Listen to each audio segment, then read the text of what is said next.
तत्सवितुर्वरेण्यं भर्गो देवस्य धीमहि धियो यो नः प्रचोदयात्।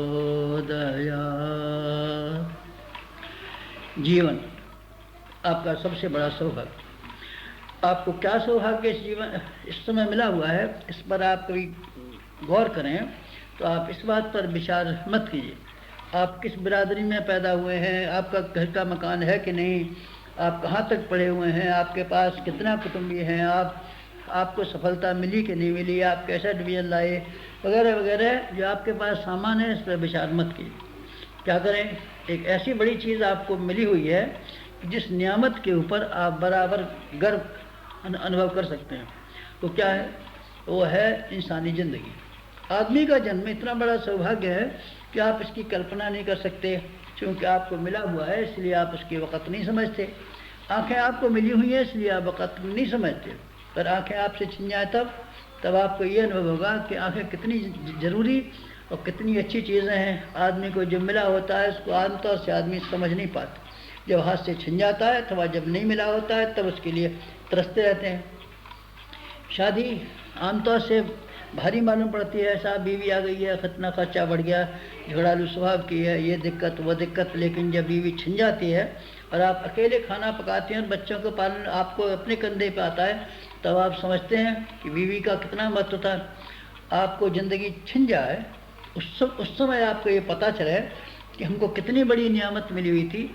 इसकी अपेक्षा ये ज़्यादा अच्छा है कि आप समय रहते इस बात का अंदाज़ लगा लें कि हमको बहुमूल्य ऐसा उपहार मिला हुआ है जिसके लिए सारे संसार के प्रत्येक प्राणी को तरसना पड़ता है। आदमी को बोलने वाली ज़िंदगी, सोचने वाली ज़िंदगी, पढ़ने लिखने वाली ज़िंदगी, जीविका के लिए कोई एक निश्चित कोई सूत्र, खाने पीने का नियत समय, वस्तुओं के लिए सुव्यवस्था, सोने जागने का क्रम, पहनने के लिए वस्त्र, रहने के लिए मित्रमंडली, काम जीविका उपार्जन करने के लिए कोई नियत स्थान, वगैरह वगैरह के हिसाब से अगर आप देखें तो ये मालूम पड़ेगा कि आप दूसरे प्राणियों की तुलना में आपका और दूसरे प्राणियों के बीच में ज़मीन आसमान जैसा फ़र्क है। आपको जो सुविधा मिली है वो कहाँ मिली है? दूसरा प्राणी बताइए ना, मनुष्य के अलावा कौन सा मिला हुआ है? कपड़े कौन पहनता है? शादी विवाह किसके होते हैं? कुटुंब बना करके कौन रहता है? दवा दारू का इंतजाम किसके लिए? बोलना किसको आता है? किताब में कौन पढ़ सकता है? वगैरह आपको इतनी सुविधाएं मिली हुई हैं। आप कभी एकांत में बैठ कर के विचार करें तो मालूम पड़ेगा कि भगवान के पास जो कुछ भी सबसे कीमती चीज़ थी आपके सुपुर्द कर दिया। भगवान के खजाने को आप जाकर के कभी देखें और ये तलाश लें कि सबसे बेहतरीन चीज़ प्राणियों को देने के लिए उसके पास क्या हो सकती थी, तो आपको एक ही बात का पता चलेगा कि भगवान के पास सबसे कीमती दौलत, सबसे कीमती नियामत, सबसे कीमती संपदा अगर कोई है तो मनुष्य की ज़िंदगी। मनुष्य की ज़िंदगी अगर जिसको आदमी को मिल गई, समझना चाहिए भगवान का अनुग्रह पूर्ण हो गया।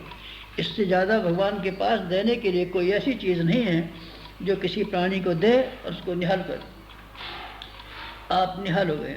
इस ज़िंदगी को आप समझिए, फिर एक बार समझिए, कल्पना कीजिए मौत आई और आपके हाथ से ज़िंदगी छीन ली गई।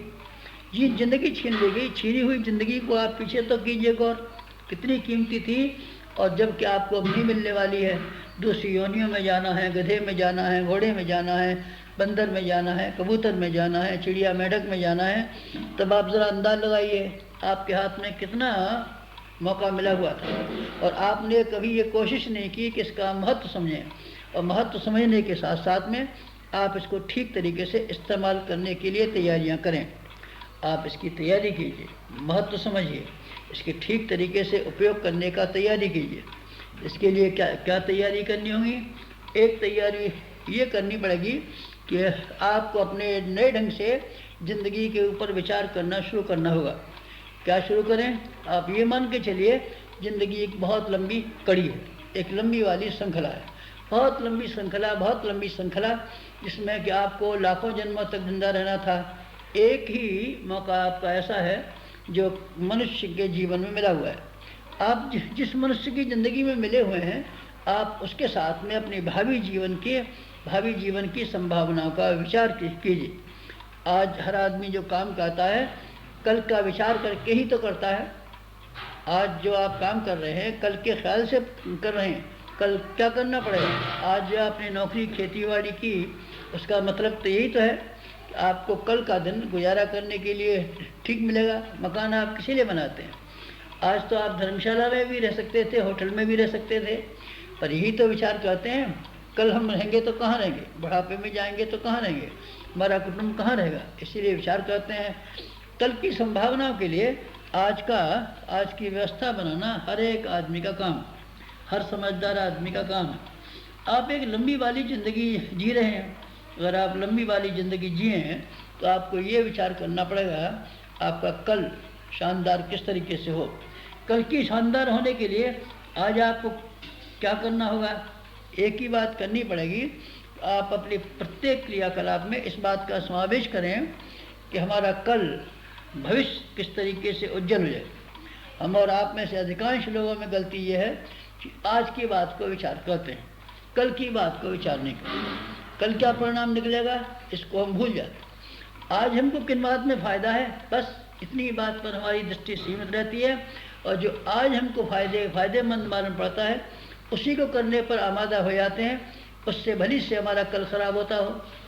करना क्या चाहिए? करना ये चाहिए कल के परिणामों पर हम ज़्यादा विचार करें, और आज के अपनी गतिविधियों का निर्धारण इस तरीके से करें जिससे हमारा कल बहुत अच्छा बनता हो, शानदार बनता हो, अच्छा बनता हो। इसके लिए हम कोशिश करें तो हम ऐसी एक रीति नीति को अपनाने में समर्थ बन सकते हैं जो हमारे लिए हर तरीके से सुखदायक और शांतिदायक बन सकती है। आपको दूसरों से गौर करना चाहिए। जो आदमी तुरंत फ़ायदे उठाने के लिए कोशिश करते हैं वो आपने देखे नहीं किस तरीके से हैरान होते हैं और किस तरीके से अपनी ज़िंदगी को तबाह कर लेते हैं। अपराधियों को आप जानते हैं ना, शराबियों को आप जानते हैं ना, आलसियों को आप जानते हैं ना, फिजूल खर्चों को आप जानते हैं ना। ये कौन है?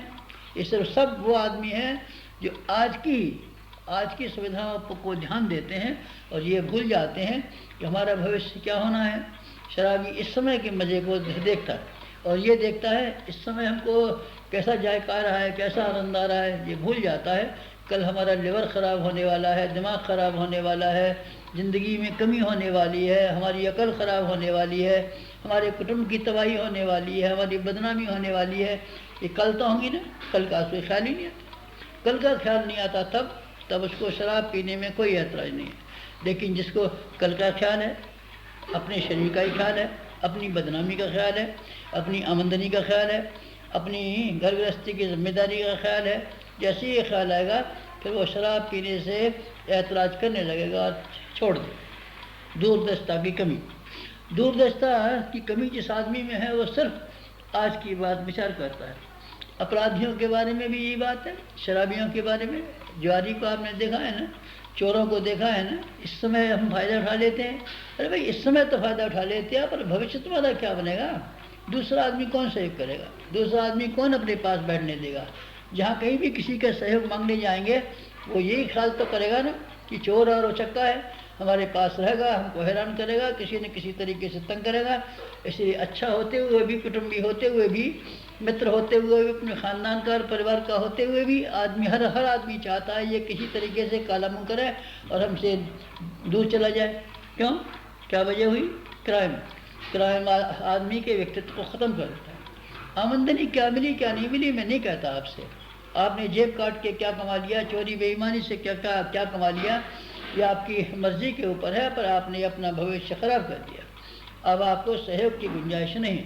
जब लोगों को ये मालूम तो पड़ेगा ही, छिपता तो नहीं है कि आप बुरे काम करने वालों में से हैं, तब फिर आप विश्वास रखिए, ना आपके पास अच्छे ग्राहक आ सकते हैं, न कोई आपको उधार देने को रजामंद हो सकता है, ना आपका कोई मुसीबत में सहकारी हो सकता है। अपराध का रास्ता इख्तियार करने के बाद में आपने कमाया होगा मैं नहीं कहता, लेकिन भविष्य अपना कितना ख़राब बना लिया। तब यही बात उसकी है। आप किसान को जानते हैं ना, विद्यार्थी को जानते हैं ना, माली को जानते हैं ना, कलाकार को जानते हैं ना।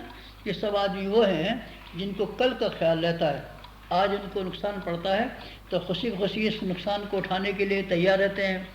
किसान नुकसान उठाने को तैयार रहता है। आज बीज बो रहा है ना, आज मेहनत कर रहा है ना, आज खाद पानी सिर पर ढोकर के खेत में लगा रहा है ना, नुकसान के अलावा क्या है आप ज़रा बताइए तो सही। लेकिन उसको ख्याल है कि इसका कल से हमको अच्छी फसल मिल सकती है और हम अच्छा फ़ायदा उठाएंगे।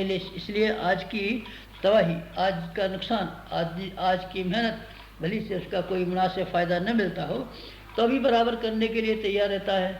आप ऐसा नहीं कर पाएंगे क्या? आपको करना चाहिए।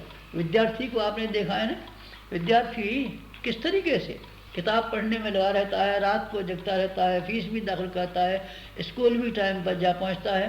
और आप उस आदमी को देखिए, बच्चे को, जो लावारिसियों की तरीके से घूमता रहता है, घर से पैसे ले जाता है फीस दाखिल करने के लिए, घर से किताब ले आता है पैसा किताबें ख़रीदने के लिए, न पैसा किताबें ख़रीदता है न फीस दाखिल करता है, आवारागर्दी में इधर का इधर घूमता रहता है। आज का जायका उठा लिया ना, हाँ, लेकिन आज का जायका उठा करके क्या फ़ायदा किया? कल का भविष्य ख़राब कर लिया ना। कल इस बेचारे का क्या होने वाला है? बिना पढ़ा रह जाएगा, हर साल फेल होता रहेगा, बच्चों में बुद्धू और बेवकूफ़ समझा जाता रहेगा, सारे घर वाले उसके ऊपर हिकारत की दृष्टि से देखते रहेंगे। अंततः अपनी ख़राब ज़िंदगी को लेकर के किसी ऐसे बुरे लोगों की सोबत में जा फंसेगा जहाँ पर उसका भविष्य अंधकार में होता हो। ये कैसे हो गया? अदूरदस्ता के कारण से। दूरदस्ता अगर उस बच्चे में रही होती तो उसने ऐसे कदम न उठाए, तब उसने समझदार बच्चों की तरीके से दिन रात मेहनत की होती, अच्छा डिवीज़न ले आया होता, अच्छा डिवीज़न ला करके छात्रवृत्ति प्राप्त कर ली होती, और छात्रवृत्ति प्राप्त करने के अलावा कोई ऐसा पद प्राप्त कर लिया होता जिससे कि सारी ज़िंदगी खुशहाली से बीत जाती। अदूरदस्ता ही तो है ना जिसकी वजह से बच्चे की ज़िंदगी ख़राब हो गई। अदूरदस्ता है तो ही है ना जिसकी वजह से शराबी तबाह हो गया। अदूरदस्ता ही है ना जिसकी वजह से अपराधी ऐसा हो गया। और वो दूरदस्ता ही है जिसकी वजह से पहलवान पहलवान बन गया, जिसकी वजह से विद्वान विद्वान बन गया, जिसकी वजह से धनवान धनवान बन गया। उन लोगों ने आज अपने आप को, मन को मारा, अपने आप को रोका, अपने आप को एक ख़ास मकसद में लगाए रखा और पूरी तरीके से जिम्मेदारी के साथ में अपने आप को किसी ख़ास काम में घुला दिया। घुला देने वाले वो आदमी जो भविष्य के बारे में विचार करते हैं बहुत समझदार मालूम पड़ते हैं। आपको भविष्य के बारे में विचार करना चाहिए। आपको इस ज़िंदगी का, आपका बुढ़ापा किस तरीके से शानदार बीते, इसके लिए आपको जवानी की हिफाजत करनी चाहिए। आपके घर की आर्थिक स्थिति भविष्य में डगमगाने न पाए, इसलिए आज से आपको अपनी किफ़ायतशारी पर गौर करना चाहिए और अपने घर के रहन सहन के बारे में, घर की व्यवस्था के बारे में ठीक रखना चाहिए। बच्चे आपके भविष्य में इज्जत करें, इसलिए आज आपको अपना तौर तरीके ऐसे बना के रखने चाहिए जिससे कि बड़े होने पर जब आप कमज़ोर असमर्थ हो जाएंगे, बुढ़े हो जाएंगे, तब आपके जो बच्चे जो आज आपको बुरी काम करते हुए देखते हैं तब आपके ऊपर धिक्कारने न पाएँ, लानत पटकने न पाए। इसलिए आप अपने ढांचे को अभी से क्यों न बदल लें। सबसे बड़ी बात यह है कि आपको भगवान के दरबार में पेश होना पड़ेगा। ये इस काम से आपका बचाव नहीं हो सकता। भगवान ने आप जिस दिन जन्मे थे बहुत कीमती शरीर दिया था और इस उम्मीद से दिया था कि आप इसका ठीक इस्तेमाल करेंगे और अपने आप का भविष्य उज्जवल बना लेंगे और उसकी शानदार दुनिया के लिए कोई सेवा करने में समर्थ हो सकेंगे। आप उसके इस विश्व उद्यान को सुरम्य और सुसंस्कृत बनाने में हिस्सा बटाएंगे। भगवान ने आपको दिया है, आप भगवान की दुनिया को देंगे। इस ख्याल से आपको जन्म दिया था, लेकिन जब आप धीरे धीरे मौत के नज़दीक जा रहे हैं और भगवान के दरबार में आपको पेश होने का मौका मिलने वाला है, तब आप ज़रा विचार तो कीजिए आप क्या जवाब देंगे। आप ये मत विचार कीजिए कि भगवान जी आपसे ये पूछने वाले हैं कि आपने कितने माला का जप किया था, कि किन किन तीर्थों में यात्रा की थी, क्या क्या कर्मकांड कराए थे, क्या कथा सुनी थी और क्या कही थी। यह आपकी मर्ज़ी के ऊपर है, या आपकी अपनी मन की हिफाजत के लिए और मन को ठीक रहने के लिए। भगवान से इनका कोई ताल्लुक़ नहीं है। भगवान ने तो सिर्फ आपको एक चीज़ अमानत में दी थी और वो ज़िंदगी, और सिर्फ ज़िंदगी के बारे में वो आपको सवाल करने वाला है। जब आप जाएंगे तो एक प्रश्न का उत्तर आपको देना पड़ेगा और एक ही प्रश्न पूछा जाएगा। आपको जो बेशकीमती ज़िंदगी मिली तो आपने कहाँ खर्च कर डाली, किन किन कामों में खर्च कर डाली। आपको अभी से उसका जवाब तैयार कीजिए। आपके ये जवाब माकूल नहीं है कि हमारे पास पेट के कमाने के लिए इतना काम था, कुटुंब को बनाने के लिए इतना काम था, इसीलिए हम सारी ज़िंदगी उस काम में लगे रहे। ऐसा ऐसा मत कहिए।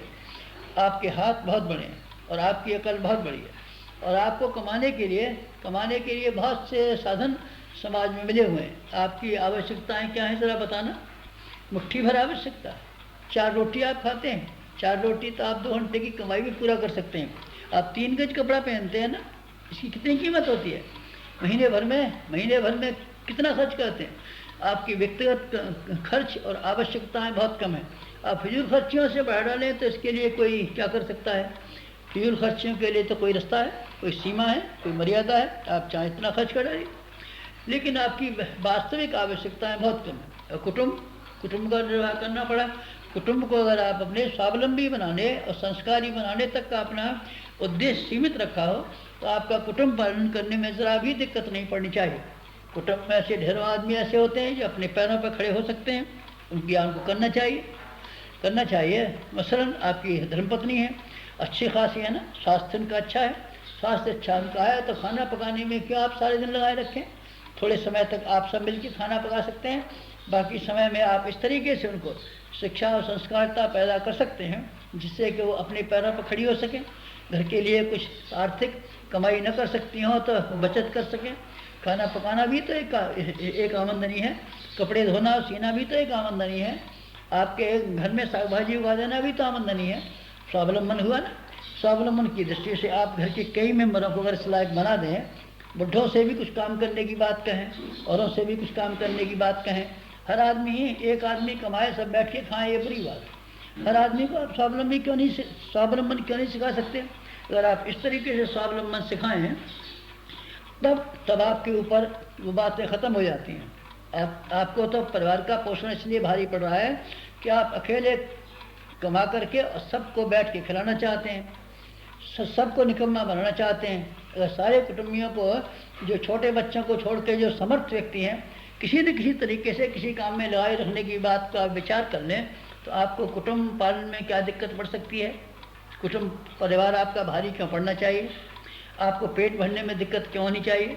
आप औसत नागरिक भारतीय की तरीके से अगर ज़िंदगी जिएँ और किफ़ायतशाली से रहें तो आप यकीन रखिए आप थोड़े में बहुत गुजारा कर सकते हैं और आपको सारी मुसीबतों से बड़ी आसानी के साथ में बचाव होना संभव है। भगवान के काम करने के लिए तो आपको ढेरों समय मिलना चाहिए। आपको अगर कोई पुरानी स्थायी आमदनी नहीं है तो 8 घंटे की मेहनत और मशक्क़त करने के बाद में आपका गुजारा भली तरीके से हो जाना चाहिए। काम करने के घंटे 8 घंटे से ज़्यादा नहीं होने चाहिए। 8 घंटा अंतर्राष्ट्रीय शारीरिक श्रम आजीविका के लिए निर्धारण। अगर आदमी मेहनत और ईमानदारी के साथ काम करे तो 8 घंटे में गुजारा कर सकता है। फिर इसके बाद में 7 घंटे सोने को मान लीजिए। 7 घंटे से ज़्यादा सोने को बच्चों को भी ज़रूरत नहीं पड़ती। 7 घंटे फिर आपके लिए तो काफ़ी होने चाहिए। अगर समय ख़राब न करें तब 60 घंटा सोने के लिए और 7 घंटा सोने के लिए और 8 घंटा काम करने के लिए 15 घंटे हुए। 5 घंटे आप फालतू कामों के लिए रखिए। शौच, स्नान और खाने में क्या देर लगती है। 1 घंटा मानिए सवेरे का, 1 शाम का मान लीजिए। ये तो काम दैनिक ज़रूरतों में और कौन सी है ज़रा बताना। 2 ही 3 तो काम है, टट्टी जाना, नहाना, रोटी खाना, और कौन सा काम बताइए। इन कामों में 1-1 घंटा 2 बार के लिए मान लें तो 2 घंटे हुए, 3 घंटे और फालतू कामों के लिए रख लीजिए। कभी क्या। इस तरीके से 5 घंटे आप दैनिक कार्यों में लगाने के बाद में आपको कुल मिलाकर के 20 घंटे अपने दैनिक कामों में और पारिवारिक कामों में खर्च करने के लिए काफ़ी होने चाहिए। इसके बाद में जो आपके पास 4 घंटे बचते हैं आप भगवान के कामों को कर सकते हैं, जिससे कि आपकी ज़िंदगी सार्थक मानी जा सके, जिससे आप भगवान के दरबार में जब कभी जाएं तो सीना तान के ये कह सकें हमने अपनी आत्मा का कल्याण करने के लिए और अपने परिवार का स्तर बढ़ाने के लिए और समाज में सत्प्रवृत्तियों का संवर्धन करने के लिए कोई मूल्यवान काम किए। आप ऐसे कीजिए, भगवान के दरबार में जाने की तैयारी कीजिए। अगर आपको उनको सही जवाब देने में समर्थ हो गए तो आप विश्वास रखिए अभी तो आपको सामान्य प्राणियों से मनुष्य का दर्जा मिला है, कल आपको महामानव का मिल सकता है, ऋषियों का दर्जा मिल सकता है, देवात्माओं का दर्जा मिल सकता है। आप स्वर्गीय ज़िंदगी, अभी तो मानवीय गरिमा से लाभान्वित हुए हैं, भविष्य में आपको स्वर्गीय ज़िंदगी जीने का मौका मिल सकता है। आप जीवन मुक्तों के में गिने जा सकते हैं।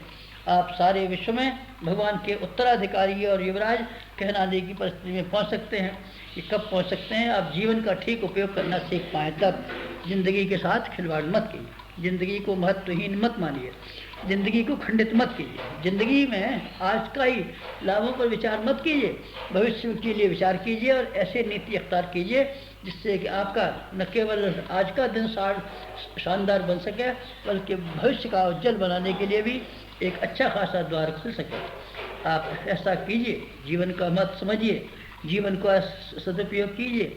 अगर आपको हमारी यह वीडियो पसंद आई हो तो इसे लाइक करें, कमेंट करें और शेयर ज़रूर करें। और हमारे YouTube चैनल ऋषि चिंतन को सब्सक्राइब भी कर लें और साथ ही बेल आइकन को भी दबाएं ताकि आपको आने वाली सभी वीडियोस की नोटिफिकेशंस मिलती रहें। धन्यवाद।